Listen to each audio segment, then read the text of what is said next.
अक्सर में हम देखते हैं कुछ इस तरह से हमें मिलता है। ठीक है, ये सारे डब्बे डब्बे दिख रहे हैं, इसे क्या कहलाते हैं? सेल्स। ठीक है, इसे भी सेल है। इसमें कोई भी नंबर्स या टेक्स्ट लिखेंगे या फॉर्मूला लिखेंगे उसको ये पहचान लेता है। ठीक है, क्योंकि ये इसका एरिया है, एक्सेल का एरिया है। तो एक्सेल अपने सेल्स में जो भी लिखा होगा वो पहचान लेता है। जैसे आजकल AI सिस्टम है, ट्यूमर को ट्रैक करना आ गया कैमरों पे, है ना। और फेस का इंटीग्रेशन जो है आधार कार्ड में है ही, फोटो है। तो गवर्नमेंट ऐसा सिस्टम बना रही है कि लोग अगर आम इंसान भी अगर गुजर रहे हैं पब्लिक प्लेस से या सड़कों से, तो उनके जो फेस को वो स्कैन करके वो समझ जाए कि कौन कितने व्यक्ति किस नाम का व्यक्ति इधर से गया है। जैसे गाड़ियाँ स्कैन हो रही है ना, अभी ऐसे कर दिया गया है आपकी ऑफिस को, ताकि कोई भी गाड़ियाँ गुजर रही है तो उसका स्कैन कर लेते हैं, कितनी रफ्तार से गुजर रही होगी, भी उनको पता चल जाता है कि गाड़ी इतनी रफ्तार से गुजरी है, लिमिट से ज़्यादा स्पीड चल रही है। तो वो AI सिस्टम को स्कैन कर रहा है, तो उसके क्षेत्र से जो भी गुजरेगा वो पता कर लेगा। तो उसे ऐसा ही है कि इनका जो सेल सिस्टम है जो बना हुआ है, ये कहीं भी आप इंफॉर्मेशन रखेंगे और उसके हिसाब से आप इसका एक नाम भी है, हर सेल का अपना नाम भी है। क्यों? ये नाम ये बताता है कि एक्सेल को पता है इस सेल के बारे में, करेक्ट है। एक्सेल को पता है इस सेल के बारे में, अगर कुछ भी इंफॉर्मेशन रखोगे उसको पता है क्योंकि इसका नाम पता है उसको। ठीक है, जैसे इंडिया में या दुनिया में जमीन की रजिस्ट्री होती है, जमीन या खेती जो होता है तो किसी का नाम पे रजिस्टर होता है। आप किसी भी खेत में जाकर खड़े हो जाओ, क्लेम टोटली मेरा है, तो क्या होगा? उसका दावेदार जो है, जो व्यक्ति है, उसका ऑनर है, पता चल सकता है, उसका रिकॉर्ड है, किसी ना किसी का है। ठीक है, तो हर चीज़ें कनेक्टेड है चीज़ें। उसी तरह से जितने भी सेल हैं, और सेल कितने हैं इसमें, लगभग 10,000 के समथिंग है। ठीक है, जब स्क्रॉल कर रहा हूँ मैं, सभी लोग स्क्रीन में देखिए, सभी लोग देखिए, आपका ध्यान किधर है? मैं वीडियो बना रही हूँ क्योंकि मैं बाद में देख लूँगी, क्योंकि मेरे को समझ में नहीं आएगा। हाँ। तो ये हम देख रहे हैं कि देखिए नंबर्स बढ़ते जा रहे हैं, स्क्रॉल करते जा रहा हूँ, लगभग ऐसे करके 10,000 समथिंग जाता है। ठीक है, और इधर उसी तरह से साइड में जैसे ABCD ऐसे दिया हुआ है कॉलम्स, इसमें बढ़ाते जाएंगे हम।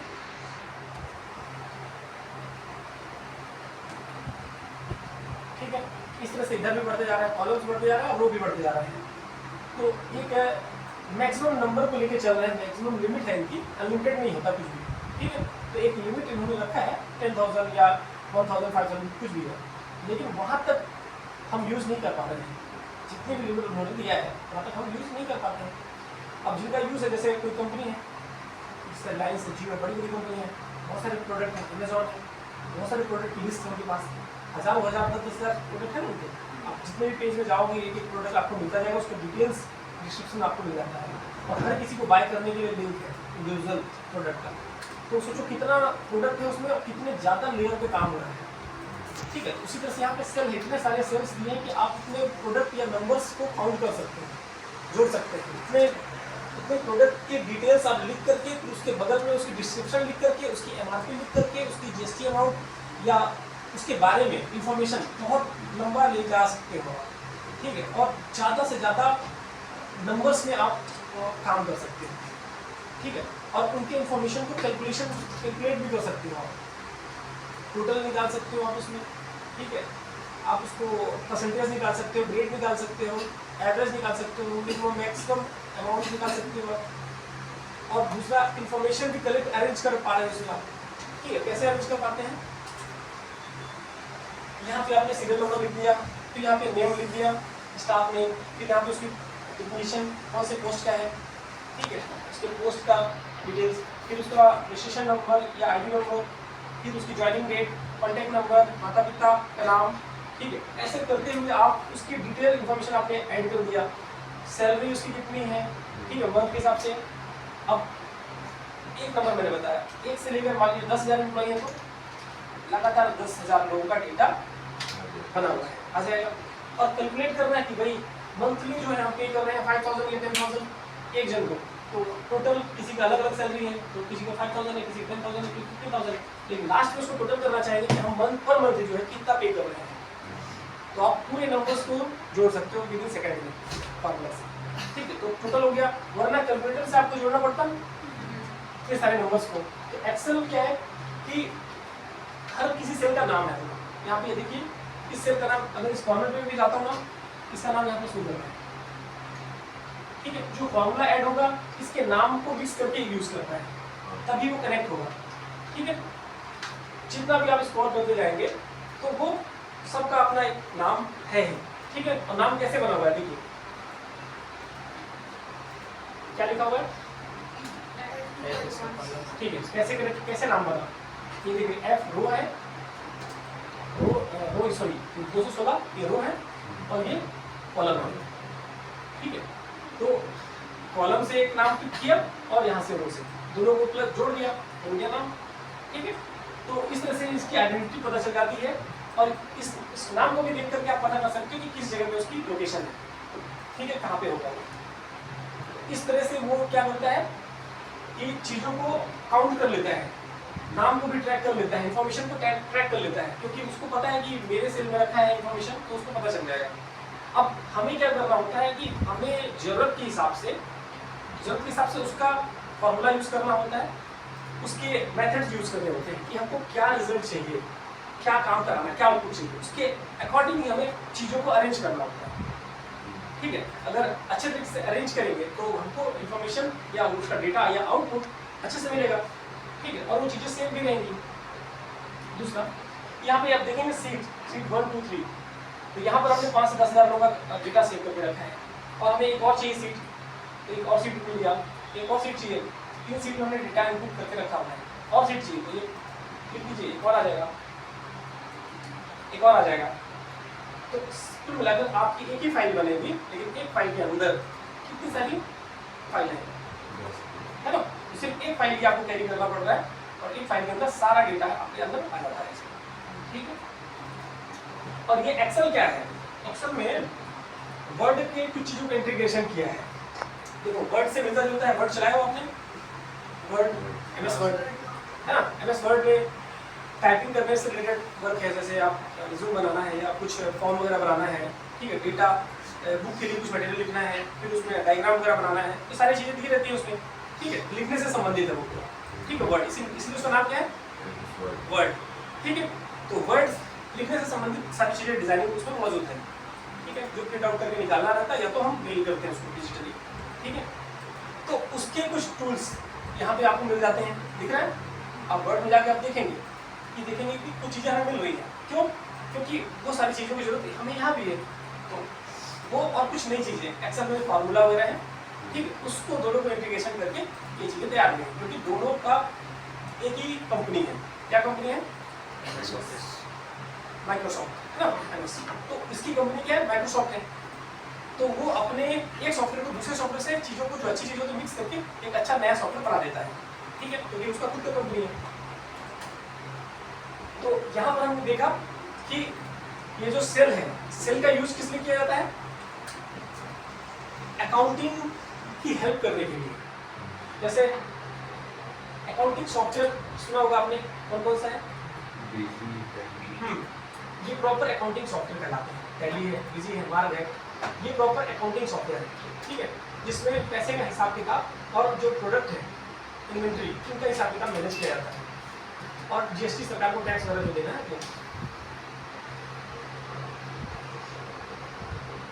बताती है आपको, तो दोनों वाले बैठ जाए, ठीक है। तो अकाउंटिंग तो वहाँ कर रहे हैं हम, लेकिन सिर्फ अकाउंटिंग से हमारा काम चल जाता है क्या, एक्सेल की जरूरत नहीं पड़ेगी, पड़ती है ना, क्योंकि कई बार हम लोगों को रिपोर्ट देना है या प्रोडक्ट की लिस्ट देना है, इन्फॉर्मेशन देना है। जैसे कोई प्रोडक्ट हम सेल करते हैं, कोई प्रोडक्ट हमारे पास FMCG की कंपनी है, मान लीजिए फूड का, जैसे ITC कंपनी है, बहुत सारे खाने पीने की चीज़ें बनाती है ना, बिस्किट बनाती है, नमकीन बनाती है, तो इन सारी बहुत सारी चीज़ें हैं, तो उनका नाम लिखना होगा, फिर उसकी डिस्क्रिप्शन या आइटम कोड, फिर उनकी प्राइस या ग्राम, ऐसे करके बहुत सारी डिटेल्स चाहिए लगातार, ठीक है। कितने प्राइस में हम देंगे जो डीलर को, ठीक है, और कितना डिस्काउंट दे रहे हैं, ये सारा चीज़ मेंशन करना है। तो हमें कितनी की जरूरत पड़ेगी, एक्सेल की जरूरत पड़ेगी, कि ऐसा सॉफ्टवेयर जो इस सारी इन्फॉर्मेशन को अरेंज कर सके और कैलकुलेट कर सके, फार्मूला के अकॉर्डिंग उसको तुरंत जोड़ सके और जो चीज़ों को सर्च करना चाहते हैं, 10,000 लोगों का लिस्ट है, अब अगर उसमें से हम किसी एक चीज़ को सर्च करना चाहते हैं तो क्या करना पड़ेगा? अगर फार्मूला या और चीज़ों का यूज़ नहीं करेंगे तो हमें नॉर्मल स्क्रॉल करना पड़ेगा। मान लीजिए बीच में वॉशिंग पाउडर है, ठीक है, 10,000 के बीच में वॉशिंग पाउडर लिखा हुआ है, तो कैसे ढूंढेंगे आप? कंट्रोल फाइंड से हाँ, कंट्रोल एस फाइंड से करके ढूंढ लेंगे और फार्मूला के थ्रू यहाँ पर और जो यहाँ पे वॉशिंग पाउडर का नाम है और उसके बगल में उसका आइटम नंबर है, फिर यहाँ पर उसके और डिटेल्स हैं, फिर उसके अंदर और डिटेल्स है, फिर ऐसे करके बहुत सारे डिटेल्स हैं और वो सारे डिटेल्स जानने हैं। तो उसको जानने के लिए इसमें कुछ टूल्स और तरीके हैं जिसके कारण से 10,000 लोग का भी अगर कुछ लिस्ट है तो उसमें किसी एक चीज़ को फाइंड करना तुरंत आसान है। उस पर जाना चाहते हो तुरंत आप चले जा सकते हो। जैसे रमेश नाम का स्टाफ है, उसको सर्च करना है 10,000 लोगों की लिस्ट में, ठीक है, तो तुरंत रमेश को सर्च कर सकते हैं, उसकी पूरी डिटेल्स को साइड में जितने भी उसको देख सकते हैं। और ऐसी चीज़ें फॉर्मूला के थ्रू बना भी सकते हैं कि एक अलग से हम सर्च बार बना सकते हैं, उसमें पूरा फॉर्मूला लगा करके कि हम जब भी रमेश नाम लिखे ना तो उसके बगल में पूरी डिटेल्स शो कर दें, ठीक है। और इसमें कई सारे फिल्टर ऑप्शन भी होते हैं जिसमें हम चीज़ों को अरेंज कर पाते हैं। फिल्टर में क्या क्या चीज़ें कर पाते हैं, मतलब जैसे अल्फाबेटिक्स है, ए से लेके जेड की ओर अरेंज हो जाए नाम के हिसाब से, ठीक है, नंबर्स के हिसाब से हो जाए, अलग अलग तरीके से चीज़ों को अरेंज कर पाते हैं। तो जिससे कुल मिलाकर क्या हो रहा है, यहाँ पर हमारा जो मैक्सिमम नंबर्स हैं प्रोडक्ट के या सर्विसेज के, उनको हम प्रॉपर अरेंज कर पाते हैं, उनकी वैल्यू लिख पाते हैं, उनकी डिटेल्स लिख पाते हैं, ठीक है, उनके डेट डिटेल्स, उनके मतलब काफ़ी बड़ा इंफॉर्मेशन भी इसमें हम ऐड कर पाते हैं और उसको साथ ही साथ कैलकुलेट भी कर पाते हैं, ठीक है, अलग अलग तरीके से। तो जिसके कारण से हमें सिर्फ एक फाइल अगर किसी को भेजना है, प्रपोजल भेजना है, तो आपको टैली से कोई कॉपी या टैली का कोई इंफॉर्मेशन निकाल कर देने की जरूरत नहीं है, ठीक है। बाहर से सिर्फ आप एक्सेल में ये चीज़ों को अरेंज करके उसको भेज दिया, जितनी इन्फॉर्मेशन आप देना चाहते हो सिर्फ उतनी इन्फॉर्मेशन आपने दे सकते हैं और सिर्फ वही इन्फॉर्मेशन उनके हाथ में रहेगा और वो देख करके डिसाइड कर सकते हैं कि हमें क्या करना है, नहीं करना है।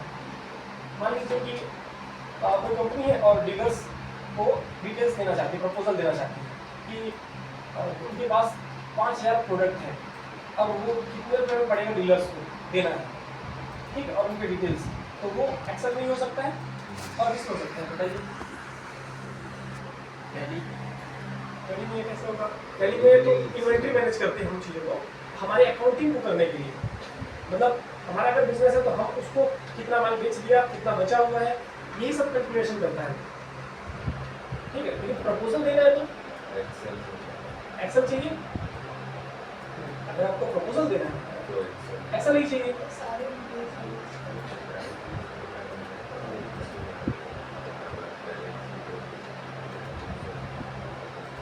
आपके अकाउंटिंग का जो आउटपुट है एक्सेल में ला करके उसको भी शो कर सकते हो, चीज़ों को रिपोर्ट को एक्सप्लेन कर सकते हो, और साथ ही साथ आप ग्राफ के थ्रू ग्राफ्स करते हो ना, ग्राफ भी आता है कि ऐसे से या सर्कल में अलग अलग तरीके से आता है, तो उसका यूज़ करते हुए भी चीज़ों को एनालिसिस रिपोर्ट बना सकते हो, ठीक है, एक्सेल में कि इतना सेल हो गया। जैसे आप क्वार्टरली होता ना, मतलब हर क्वार्टरली में ईयरली के हिसाब से कितने क्वार्टर आते हैं, है ना, 2 क्वार्टर में आप 3 मंथ का होता है, तो उसके हिसाब से कंपनी अपना सेल देखती है, प्रोग्रेस रिपोर्ट देखती है कि भाई 3 मंथ में हमने कितना सेल कर लिया, क्या क्या हमारा मेन मतलब ज़्यादा कौन सा प्रोडक्ट ज़्यादा सेल कर रहा है। तो हम जब एक्सेल जब प्रॉपर ग्राफ देखते हैं तब जल्दी समझ पाते हैं। अगर मैं बोलूँ 10 पन्ने की रिपोर्ट पढ़ूँ या एक पन्ने में आपको ग्राफ दिखा दूँ तो बेटर कौन सा है, ठीक है। और वो जो ग्राफ काम उस पन्ने के हिसाब से करेगा, उस जितने भी 10 पन्ने में जो भी चेंजेस करेंगे तो ग्राफ में चेंजेस होना चाहिए, ठीक है। तो जो भी हम ज़्यादा करेंगे वो ग्राफ में चेंज होगा। तो ग्राफ आपको ईजिली और बहुत कम समय में समझा पा रहा है कि आपकी सेल में ये चीज़ हो रहा है। इन चीज़ों में आपका, जैसे आप अपने फ़ोन की मेमोरी चेक करते हैं तो आपको देखते हैं उसमें दिखाता ना कि ये फोटो वीडियोज़ का फाइल इतना है, इसमें इतना है, तो इमेज के थ्रू दिखाता है ना, कलर के थ्रू क्यों दिखाता है, लिखा भी रहता है लेकिन वो भी दिखाता है कि कलर्स के थ्रू कि ये ज़्यादा कलर ज़्यादा बड़ा है तो मतलब ये ज़्यादा स्पेस लिया, ये ज़्यादा बड़ा फाइल इसमें यूज़ कर रहा है। क्यों ऐसा कर रहा है? कि कलर्स का यूज़ क्यों कर रहे हैं हम लोग, ग्राफ का यूज़ क्यों कर रहे हैं? आसानी से समझते हैं। समय कम लगे और जल्दी से समझ सके, जल्दी से डिसीजन पे पहुंच सके। ठीक है, बिजनेस करने का जो बिजनेस कर रहे हैं सारे कुछ बिजनेस को हेल्प करने के लिए ये सारी चीज़ें हैं। ठीक है, बिजनेस को सपोर्ट करने के लिए है ये एक्सेल। ठीक है, क्या बिजनेस के रिपोर्ट को एक्सप्लेन करने के लिए है। बिजनेस के अंदर में बहुत सारे लोग काम करते हैं। ठीक है, तो वो अपने रिपोर्ट्स को प्रेजेंट करना चाहते हैं किसी सेल्स को या किसी इन्वायरमेंट में कुछ घटनाएं हो रही हैं, उसके अकॉर्डिंग उन्होंने रिपोर्ट बनाया, सर्वे का रिपोर्ट बनाया कि ये चीज़ें हो रही हैं जिसमें कितनी सारी दुर्घटनाएं हो रही हैं, हम इस प्रोडक्ट को लॉन्च कर दें तो कितने सारे जो नंबर्स हैं ये बायर्स हमारे हो सकते हैं, कस्टमर बन सकते हैं। तो जो बिजनेस वाले लोग नहीं करते ना, चीज़ों का प्रेजेंटेशन देते हैं और नए प्रोडक्ट को तैयार करते हैं, लॉन्च करते हैं। तो उनको एक सर्वे रिपोर्ट चाहिए होता है कि हम किसी प्रोडक्ट को स्टार्ट तभी करेंगे जब उसका सर्वे रिपोर्ट होगा। तो हमें ऐसे करके बहुत सारी अलग अलग चीज़ें होती हैं जहाँ पर हमें एक्सेल की ज़रूरत पड़ती है। ठीक है, तो जितना जल्दी हम कम समय में चीज़ों को एक्सप्लेन कर पाएंगे, समझा पाएंगे दिखने वालों को, ऑडियंस को या क्लाइंट को या हमारे टीम को, ठीक है, बिजनेस हेड को, तो उतना जल्दी डिसाइड कर पाएंगे कि हमें करना क्या है। और अगर मैं बोलूँ 10 पेज हमको पढ़िए, आप देखिए तो सबका समझ आ रहा है। ठीक है, मैंने 10 पेज दे दिया, आप तो देखने दीजिए तब तक मैं बैठा हूँ। अगर मैं प्रेजेंटेशन देना स्टार्ट किया और मैंने दिखाया ग्राफ के थ्रू, देखिए हमारी सेल जो है यहाँ पर क्वार्टर वन पे यहाँ तक पहुँचा था और ये यहाँ तक पहुँचा है। और अगर हम देखें प्रोडक्ट वाइज, तो प्रोडक्ट वाइज जो हमारा ये नंबर ये प्रोडक्ट में ज़्यादा सेल कर रहा है। ठीक है, और 12 महीनों में ये इस मंथ में ज़्यादा सेल किया है या इस क्वार्टर में ये प्रोडक्ट ज़्यादा सेल किया है। तो ग्राफ और इमेज के थ्रू चीज़ें जो है बहुत आसानी से समझी जा सकती है। तो कुल मिलाकर इसके लिए जो है एक्सेल जो है बना। ठीक है, जब तक एक्सेल नहीं था तो दिक्कतों का सामना करना होता था। ठीक है, और इसी काम को आप दूसरे सॉफ्टवेयर पे कर पा रहे हैं क्या? इससे रिलेटेड कुछ सॉफ्टवेयर है अभी। ठीक है, जैसे मैकबुक में नंबर्स करके आता है, वो एक्सेल का ही अल्टरनेटिव है। ठीक है, और गूगल सीट है, गूगल का एक प्रोडक्ट है। ठीक है, उसमें भी है कुछ चीज़ें फंक्शन है। ठीक है, ऐसे देखेंगे तो कुछ अल्टरनेटिव सॉफ्टवेयर है मौजूद है, लेकिन एक्सेल को ही ज़्यादा क्यों सीखना है?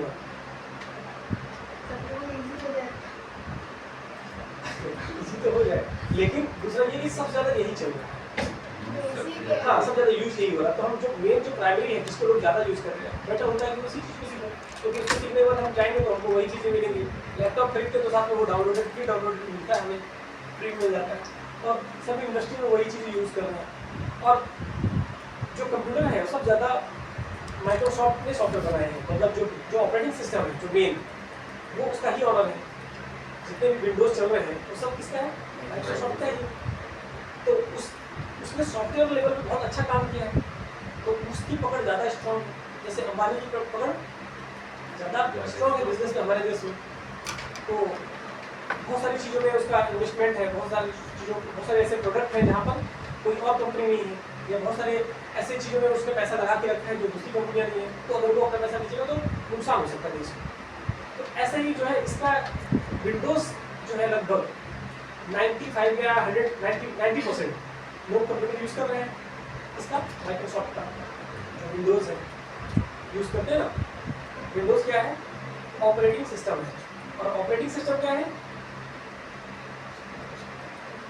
आप लोग के फ़ोन में, स्मार्टफोन में ऑपरेटिंग सिस्टम काम करता है। कौन सा? एंड्रॉइड। ठीक है, और एंड्रॉइड जो है किसका है? एंड्रॉइड की कंपनी कौन सी है? गूगल है, गूगल की कंपनी है।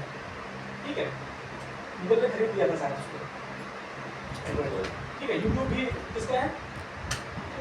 गूगल का है। पहले यूट्यूब अलग था, जिसने बनाया था उसने सेल कर दिया और गूगल ने उसको खरीद लिया। ठीक है, तो गूगल सॉफ्टवेयर लेवल पे बहुत बड़ी कंपनी है। ठीक है, ऐसी कंपनी सॉफ्टवेयर वाली कंपनी है। और माइक्रोसॉफ्ट ये भी है, सॉफ्टवेयर बनाने का काम करती है। गूगल क्या करती है?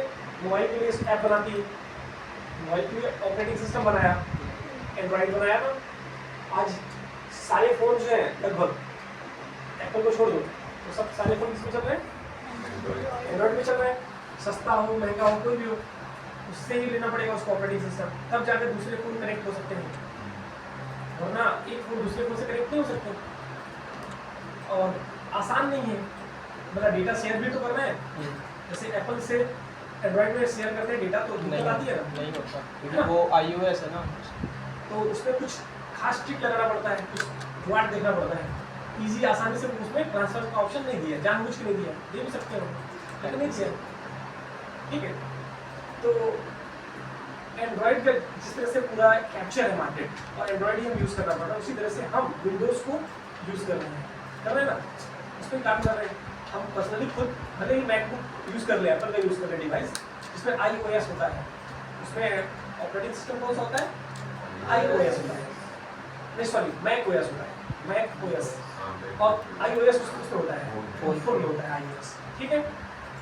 तो उसी तरह से विंडोज़ का जो है पूरा मार्केट कैप्चर है डेस्कटॉप में, लैपटॉप में, कंप्यूटर क्षेत्र में, जिस तरह से गूगल ने एंड्रॉइड के माध्यम से पूरे फोन में 90% मोबाइल में कैप्चर करके रखा है ऑपरेटिंग सिस्टम। ऑपरेटिंग सिस्टम ये होता है कि ऐसा प्लेटफॉर्म जिसके ऊपर ऐप डाउनलोड करके उसको चला सके, उसको यूज कर सके, ठीक है। जैसे एक कॉम्प्लेक्स है, बिजनेस का कॉम्प्लेक्स है, जहाँ पे आप दुकान ले करके अपना बिजनेस कर सके। तो ये जो कॉम्प्लेक्स बनाया है जिसने, वो मेन है, वो ऑपरेटिंग सिस्टम जो कॉम्प्लेक्स को चला रहा है, साफ सफाई कर रहा है, मेंटेन कर रहा है, सिक्योरिटी प्रोवाइड कर रहा है, ठीक है। तो वो कॉम्प्लेक्स जो बनाया है वो एक ऑपरेटिंग सिस्टम हो गया जो ऑपरेट कर रहा है। अब जो रेंट में ले रहे हैं जगह को, जो छोटे छोटे दुकानों को जो ले रहे हैं, वो क्या हो गया समझ लो, ऐप है, सॉफ्टवेयर है, ऐप है, सॉफ्टवेयर है, ठीक। उसको क्या कर रहे हैं, रेंट पे ले रहे हैं या तो खरीद ले रहे हैं कि आपके प्लेटफॉर्म मेरा चलना चाहिए, आपके कॉम्प्लेक्स में जगह लेगा, यहाँ पे मैं बिजनेस करूँगा। उसी तरह से हम यही करते हैं ना, विंडोज़ में क्या करते हैं, सॉफ्टवेयर डाउनलोड करते हैं कि हम चलाएंगे इस पे चलाते हैं, विंडोज़ के ऊपर चलाते हैं। उसी तरह से गूगल में, एंड्रॉइड में हम किसको चलाते हैं, जो बहुत सारे ऐप हैं, फेसबुक वगैरह जितने भी ऐप हैं उनको चलाते हैं। अगर एंड्रॉइड नहीं रहेगा तो क्या डायरेक्ट आप चला लोगे, इस पर डाउनलोड करोगे। डाउनलोड करने के लिए तो बेस चाहिए, वो बेस क्या है, ऑपरेटिंग सिस्टम, जो ऑप्शन प्रोवाइड करता है, मतलब डिस्प्ले के लिए, ऑडियो के लिए, रिंगटोन के लिए और सारे सेटिंग्स, प्राइवेसी, सारी चीज़ों को जो प्रोवाइड करता है वो है ऑपरेटिंग सिस्टम। तभी हम दूसरे ऐप को डाउनलोड कर पाते हैं। उसी तरह सॉफ्टवेयर, विंडोज़ और macOS, एप्पल और ये विंडोज़, ठीक है। इन चीज़ों को हम समझ गए। कोई भी लैपटॉप खरीदोगे तो आपको उसमें विंडोज़ पहले से मिलता है, ठीक है। कुछ फ्री रहता है तो पहले से रहता है, नया लेते हो, और पुराने रहते हैं उसमें कॉपीज़ यूज़ करते हैं, पायरेटेड या कॉपी, ठीक है, ऑपरेटिंग सिस्टम। लेकिन ऑपरेटिंग सिस्टम हमको वही यूज़ करना पड़ता है। क्या विंडोज़ के अलावा भी और भी सॉफ्टवेयर हैं, मतलब ऑपरेटिंग सिस्टम है मार्केट में, लिनक्स, विस्टा, लाइनक्स, ठीक है, और उबंटू, ऐसे करके हैं 2-4 ऑपरेटिंग सिस्टम। तो आखिर उनका इस्तेमाल हम क्यों नहीं करते?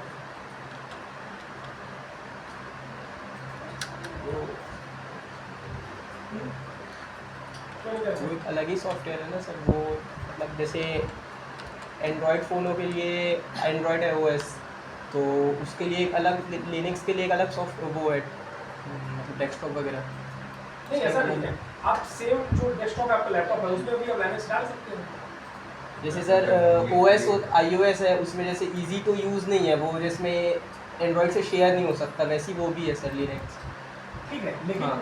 किसी भी सिस्टम में आप लाइनक्स डाल सकते हो, ठीक है।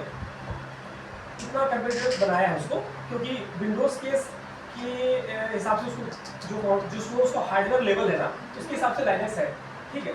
लेकिन लाइनक्स का यूज़ क्यों नहीं करते हैं आम इंसान? मैटर तो यहाँ पर वो प्रोग्रामिंग के लिए ज़्यादा यूज़ होता है। हाँ, मतलब प्रोग्रामिंग के लिए, हाँ। सिक्योरिटी पर्पस के लिए, साइबर के लिए, हाँ। साइबर सिक्योरिटी और हैकिंग के लिए डिफरेंट प्लेटफॉर्म को यूज़ करते हैं, डिफरेंट ऑपरेटिंग सिस्टम को यूज़ करते हैं ताकि इजीली क्रैक नहीं कर सके। अब विंडोज़ टू विंडोज़ यूज़ करेंगे तो वायरस पहुँचना आसान है, सेम प्लेटफॉर्म है तो आप जो कोडिंग कर रहे हैं उससे तरीके से पहुँच जाएगा आसानी से। लेकिन डिफरेंट प्लेटफॉर्म है तो उससे बच जाएंगे हम। जैसे कॉम्प्लेक्स है ना, ये कॉम्प्लेक्स का जो सेटअप है, इसी सेम कॉम्प्लेक्स की डिज़ाइन सारा कुछ सेम, कई जगह हमने शॉपिंग इस तरह से कॉम्प्लेक्स बना दिए। तो अगर इसको हम क्रैक कर लेंगे तो उसी तरह से सारे को क्रैक कर सकते हैं, ठीक है। लेकिन अगर डिफरेंट हो जाए तो यहाँ से डिफरेंट रहेगा, वहाँ का सिक्योरिटी इंश्योरेंस और हर चीज़ थोड़ा अलग रहेगा। तो यहाँ पर जिसने चोरी किया है या फिर जहाँ पे जो इसने क्रैक कर लिया, तो वहाँ पर सेम टू सेम तो नहीं रहेगा, उसको अलग से मेहनत करना पड़ेगा वहाँ के लिए। यहाँ जैसा उसने इजीली कर लिया तो उसको आसानी नहीं होगी, उधर उसको ज़्यादा एफर्ट लगाना पड़ेगा। डिफरेंट है प्लेटफॉर्म, एक डिफरेंट तरीके से पूरा सेटअप, पूरा वहाँ का जो मार्केट पूरा अलग तरीके से। ठीक है, जैसे भारत में आतंकवादी कितने घुस रहे हैं, उसी तरह से अमेरिका जाएंगे तो आसानी से हो पाएगा। क्यों? क्योंकि वहाँ की गवर्नमेंट अलग तरीके से ऑपरेट कर रही है, वहाँ का अलग तरीके से चीज़ों को ऑपरेट किया जा रहा है। हमारे यहाँ के सिस्टम से अलग है उनका सिस्टम। तो यहाँ जो आतंकवादी यहाँ के सिस्टम को समझ चुके हैं, लेकिन वहाँ के सिस्टम को तो नहीं जानते, यहाँ वाला वहाँ जाके फेल हो जाएगा। भारत में बहुत अच्छे से क्रैक कर ले रहा है चीज़ों को, कहाँ छुपना है, कहाँ क्या करना है, कैसे बचना है, यहाँ का जो पुलिस सिस्टम है या आर्मी से कैसे बचना है, सब कुछ यहाँ की ट्रेनिंग ले चुके हैं। लेकिन वहाँ ज़्यादा कोई क्या होगा, फंस जाएगा, क्योंकि वहाँ के हिसाब से तो ट्रेनिंग मिल गया है ना, बहुत डिफरेंट है यहाँ से। तो ऑपरेटिंग सिस्टम ये है। तो डिफरेंट ऑपरेटिंग सिस्टम यूज खास मकसद के लिए किया जाता है। ठीक है, साइबर के लिए करते हैं, सर्वर के लिए करते हैं, बहुत सारी चीज़ें हैं जिसके यूज करते हैं। उसको जो एक्सपर्ट रहते हैं, एक्सपर्ट लोग यूज करते हैं, नॉर्मल कॉमन पीपल नहीं यूज करते। कॉमन पीपल क्या यूज करता है, विंडोज, ठीक है, और ज़्यादा हुआ तो मैक, ठीक है, पर्सनल यूजर के लिए। तो इस तरह से आपने ऑपरेटिंग सिस्टम समझा। ठीक है, ऑपरेटिंग सिस्टम के ऊपर आप जो भी सॉफ्टवेयर यूज करते हैं वो सब सॉफ्टवेयर रन करता है। ठीक है, जिसमें से एक हमारा जो है एक्सेल, और एक्सेल का यूज क्यों करते हैं आपने समझा? और ठीक है, कॉलेज में कितने सारे बच्चे हैं, उनका डेटा भी हम देख सकते हैं, उनके परसेंटेज देख सकते हैं, इजीली ये देख सकते हैं कौन कितना ज़्यादा परसेंट ला रहा है, उसको सबसे टॉप में फिल्टर कर सकते हैं, सबसे टॉप में आ जाएगा। ठीक है, उसके हिसाब से अरेंज कर सकते हैं, अल्फाबेटिक के हिसाब से अरेंज करना चाहते हैं तो उसके हिसाब से अरेंज कर सकते हैं, क्लासेस के हिसाब से अरेंज कर सकते हैं। जितने भी आप सीट देख रहे हैं, क्लास 1, क्लास 2, क्लास 3, ऐसे करके आप एक ही सीट के अंदर सारे क्लासेस का पूरा स्कूल का पूरा डेटा आप कर सकते हैं 5 से 10 हज़ार लोगों का। ठीक है, इवन स्टाफ का भी आप उसमें कर सकते हैं, खर्चों का भी आप बना सकते हैं, कितने हाँ कि कितना इंफ्रास्ट्रक्चर आपने लगाया है स्कूल में, मटेरियल में, या कोई आपका कंस्ट्रक्शन का काम चल रहा है तो उसमें मटेरियल का वो सारी चीज़ें करना, तो उसका भी आप चीज़ें कर सकते हैं। बस आपको इसमें हम आगे चल के क्या चीज़ें सीखेंगे कि कौन सा फार्मूला लगा है जिससे कैलकुलेट हो, जिससे एवरेज निकले, जिससे ग्रेड निकले, और कौन कौन से एग्जाम्पल्स के थ्रू क्या क्या चीज़ें निकाल सकते हैं। तो आगे की क्लास में हम इन्हीं सब चीज़ों को सीखेंगे। ठीक है, फिर हम सीखेंगे ग्राफ की रिपोर्ट को कैसे ग्राफ के थ्रू देखें कि ग्राफ के सिस्टम से हमें दिखाई पड़ेगा। ठीक है, तो एक होमवर्क है, नोट कर लीजिए, जो आपको कल लाना है। पहला क्वेश्चन ये है कि एक्सेल की तरह कितने सॉफ्टवेयर मार्केट में उपलब्ध है, ये आपको सर्च करना है जो कंप्यूटर लैपटॉप में चले।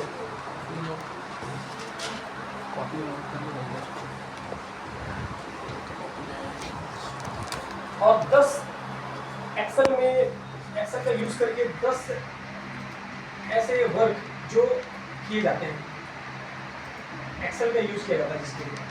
जैसे पहला तो आपने देख लिया स्कूल के डेटा आपने बना दिया, कैसे सीरियल नंबर, रोल नंबर, ठीक है, admission date, student name, student father name, mother name, contact number, ठीक है, एड्रेस, ऐसे करके आपने एक स्कूल का डेटा मैनेज कर लिया, आपने देख लिया, ठीक है, रिकॉर्ड मेंटेन कर लिया आपने। तो किस तरह से कितने डिफरेंट बिजनेस है, ऐसे 10 बिजनेस, ठीक है, 10 बिजनेस जिसका हम काम को हैंडल कर सकते हैं, ऐसे 10 बिजनेस जिसके काम को हैंडल कर सकते हैं, उसको आपको बताना है डिफरेंट।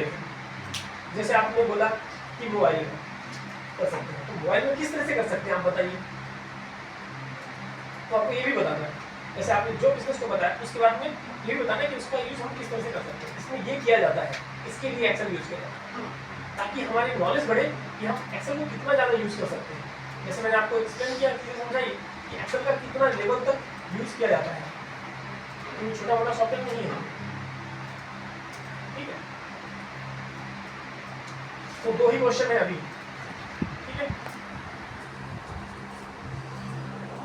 और इस इसमें आपको नंबरिंग तो पता है, यहाँ पे इसमें नंबर आप लिख रहे हैं, सीरियल नंबर आपको बनाना है। थोड़ा सा सॉफ्टवेयर में भी देख लेते हैं हम लोग।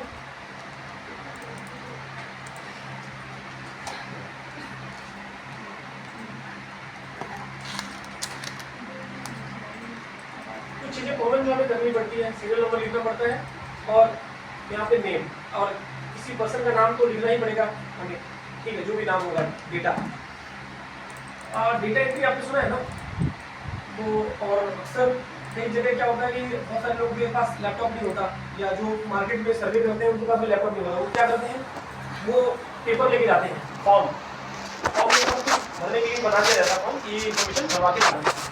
तो लोग जाते हैं, सर्वे करते हैं, घर घर जाते हैं या लोगों से मिलते हैं और उसके साथ डेटा भर के लेके आते हैं। अब उसको क्या करना पड़ता है, उस डेटा को कंप्यूटर में अपलोड भी तो करना है, तब तो प्रॉपर रिपोर्ट निकल के आएगा, एनालिसिस रिपोर्ट बनेगा, वरना पेपर का गड्ढा इतना सारा इकट्ठा हो गया है। अब क्या करें, कैसे फिल्टर करोगे पेपर में, बनेगा क्या? उस सबको भी अरेंज करना होता है प्रॉपर तरीके से, या तो एक्सेल में करते हैं या तो कंपनी आजकल खुद के लिए भी जो है सॉफ्टवेयर तैयार करवाती है, ताकि वो जो जो रिपोर्ट देखना चाहती है उसके हिसाब से वो रिपोर्ट उसको दिखा सके। जैसे टैली करता है, आप उसमें जो भी डिटेल्स देते हो, लेकिन वो ऑप्शन आपको जैसा चाहिए वैसा दिखा देता है। उसमें ऑप्शन बने होते हैं, पार्टी वाइज रिजल्ट देख लेते हो, ठीक है, दिन भर में कितना ट्रांजेक्शन वो देख पाते हो, तो आप उसको प्रॉपर तरीके से देख सकते हो, उसमें ऑप्शन बना हुआ है। तो आजकल सॉफ्टवेयर भी बनवाया जाता है अपने यूज के हिसाब से, क्योंकि कई बार क्या होता है, कंपनियां दूसरे सॉफ्टवेयर पर भरोसा नहीं करती है, खुद का सर्वर तैयार करती है और डेटा खुद अपने पास स्टोर करती है, ठीक है। तो लेकिन जिनके पास नहीं है वो तो क्या करेंगे, जो इतना ज़्यादा कीमती डेटा नहीं है तो सर का यूज़ करेंगे, जो कॉन्फिडेंशियल है उसी चीज़ के लिए बस यूज़ करेंगे ना, उसके लिए हम खर्चा करते हैं। अब जैसे सीरियल नंबर बनना है तो सीरियल नंबर जो लिखना है हमें, अब मान लीजिए कि यहाँ पे 10,000 है या 100 है, तो एक नंबर आपने लिखा, 2 भी लिखना पड़ेगा, 3 भी लिखना पड़ेगा, नहीं, और क्या तरीका है, 1-2 लिख के बाकी को ड्रैग करोगे तो वो हो जाएगा। हाँ, कितने लोग पता है ये वाला चीज़? मुझे ही पता है, मैंने आपको भी पता है और कुछ लोगों को नहीं पता है, ठीक है, चलिए ये कॉमन चीज़ है, बहुत लोगों को पता हो सकता है जो लोगों ने चलाया है, ठीक है। और दूसरा तरीका, अगर आपने संडे लिखा है यहाँ पे, तो यहाँ पे डे लिख देते हैं,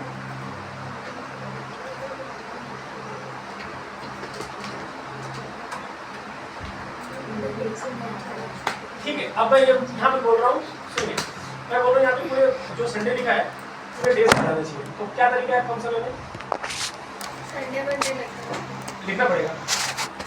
नहीं वो जनरल जो है ना, वहाँ से डेट आता है, वहाँ सेलेक्ट करना पेपर से, यहाँ से, हाँ। और यहाँ नहीं जाना पड़े तो नहीं जाना पड़े तो संडे मंडे लिखेंगे, ट्यूसडे लिखेंगे, इसके बाद उसको बड़ा करेंगे, उसके लाइन में नीचे आएंगे तो पूरा आ जाएगा। सिंपल एक ही लिख देना है, उतना भी नहीं करना है, सिंपल सा, बस यहाँ से कॉर्नर पे जाइए, ठीक है, नीचे खींचेंगे तो पूरा आ जाएगा। ठीक है। उसी तरह से आपका ये भी आ जाएगा, डेट वगैरह भी हो जाएगा, जैसे एक डेट लिखा ना आपने, मंथ 1 है, डेट भी 1 2 3 करके 30 डेज आ जाएंगे मंथ के साथ, ठीक है, और जनवरी फरवरी भी आ जाएगा ऐसे, ठीक है। सब चीज़ें बेसिक चीज़ें हैं।